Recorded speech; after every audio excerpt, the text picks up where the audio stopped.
కేంద్ర ప్రభుత్వం చేస్తానన్న పోలవరం మీరెందుకు చేస్తున్నారు? మీరెందుకు మీ చేతుల్లో తీసుకున్నారు?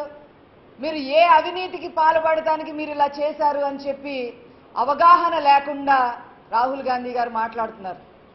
ఏమండి రాహుల్ గాంధీ గారు, మీరు జలయజ్ఞం పేరుతో వైఎస్ రాజశేఖర రెడ్డి గారు మీకు ఇచ్చిన సూట్ కేసులకి మీరు అలవాటు పడిపోయారు.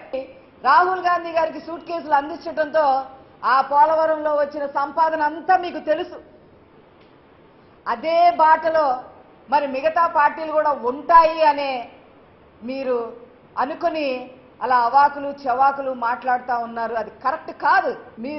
రాహుల్ గాంధీ గారు ఇంకో విషయం చెప్పు, మీకు అంత నిజంగా ఆంధ్ర రాష్ట్రం మీద చిత్తశుద్ధి ఉంటే జిఎస్టీ బిల్ ఆమోదం అప్పుడు మీరు ఆంధ్ర రాష్ట్రానికి ప్రత్యేక హోదా కావాలి అనే కండిషన్ మీరు ఎందుకు పెట్టలేదు?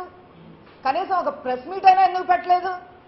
కనీసం సరే అక్కడ జరిగినా జరగకపోయినా జిఎస్టీ బిల్లు విషయం మీకు అక్కడ జరిగినా జరగకపోయినా మీరు ప్రత్యేక హోదా ఇస్తే మేము జిఎస్టీ బిల్లుకి ఇంకా ఆమోదం తెలుపుతాము అనే కనీసం ఒక స్టేట్మెంట్ ఎవ్వరూ కూడా ఇవ్వలేకపోయారు. ఒక్క ఎమ్మెల్యే సీటు కూడా లేకుండా చేశారు. రానున్న 100 ఏళ్లలో మళ్ళీ బతికే పరిస్థితి లేకుండా భూస్థాపితం చేశారు. రాజధాని ఎక్కడో కూడా చెప్పలేదు. దానికి మీ సమాధానం ఏంటి? వాక్చాతుర్యం ఉంది కదా అని సురవరం సుధాకర్ గారు మీకు ప్రత్యేక హోదా అవసరం లేదా, అందుకే మీరు ఏమన్నా నిరసన వ్యక్తం చేస్తున్నారా అని అడుగుతున్నారు. మీ పార్టీ పరిస్థితి ఏంటి అసలు?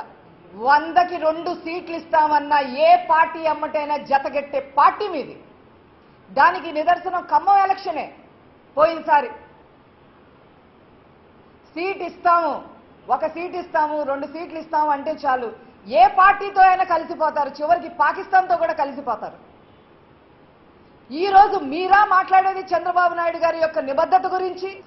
ఇక ముందు ఏదైనా సరే ఈ రకంగా కాంగ్రెస్ పార్టీ గనక ప్రవర్తించినట్లయితే ముందు ప్రజలే ఇక ఈ నాయకులను కూడా మరి డైరెక్ట్గా వెళ్ళి వాళ్ళు ఏం చేస్తారో వాళ్ళకే తెలుస్తుంది అని చెప్పి ఈ సందర్భంగా మనవి చేస్తూ నేను సెలవు తీసుకుంటాను.